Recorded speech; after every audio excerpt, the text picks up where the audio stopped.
زویا خان 5ویں جماعت کی طالبہ ہیں، بڑی ہو کر ڈاکٹر بننا چاہتی ہیں، لیکن اس وقت وہ ایک اور امتحان سے گزر رہی ہیں۔ زویا تھیلیسیمیا کی مریض ہیں، انہیں مستقل انتقال خون یا بلڈ ٹرانسفیوژن کی ضرورت ہوتی ہے، لیکن کرونا وائرس کے باعث لاک ڈاؤن کے دوران خون کے عطیات میں نمایاں کمی آئی ہے، جس سے وہ پریشان ہیں۔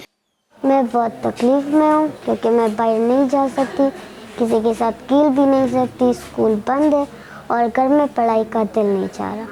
30 سالہ ابوبکر جلال 6 ماہ کے تھے جب سے بلڈ ٹرانسفیوژن کروا رہے ہیں۔ انہیں مہینے میں 2 بار خون کی ضرورت پڑتی ہے۔ لاک ڈاؤن کے دوران بھی انہیں مجبوراً گھر سے نکلنا پڑا۔ میں سیلف آئسولیشن میں تھا، کرونا کے ڈر سے میں باہر نہیں نکل سکتا، لیکن مجھے نکلنا پڑا۔ بلڈ ٹرانسفیوژن کے لیے مجھے نکلنا پڑے گا، کیونکہ میں آؤں گا بلڈ لگواؤں گا، لیکن بلڈ کی شارٹیج بہت ہے، ہمیں مسئلے بہت آ رہے ہیں اس میں۔ کوئی ڈونر بلڈ نہیں دینا چاہتا کیونکہ وہ ہاسپٹل جانے سے کتراتا ہے۔ خیبر پختونخوا میں تھیلیسیمیا سے متاثرہ افراد کی تعداد 25,000 سے زائد ہے، جس میں 1500 بچوں کو روزانہ کی بنیادوں پر خون لگایا جاتا ہے۔ مریضوں کے لیے خون کے عطیات جمع کرنے والے ایک فلاحی ادارے حمزہ فاؤنڈیشن کے مطابق اسکول، کالجز اور یونیورسٹیاں بند ہونے سے بلڈ ڈونیشن کیمپوں کا اہتمام کرنا مشکل ہو گیا ہے۔ لاک ڈاؤن کی وجہ سے خون کا عطیات جو ہے اس میں 90% کمی جو ہے وہ آ گئی ہے، اور پیشنٹ جو ہے ان کو بہت زیادہ تکلیف ہے۔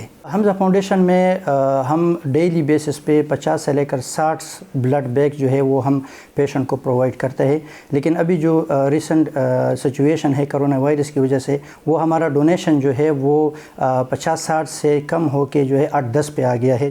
مشکلات کے باوجود مدد کے جذبے سے سرشار اصغر علی جیسے عام شہری خون کا عطیہ دینے کی کوشش بھی کر رہے ہیں۔ میں نے بہت ہی مشکل سے اور یہاں پر میں پہنچا ہوں، میں نے بلڈ ڈونیٹ کیا الحمدللہ۔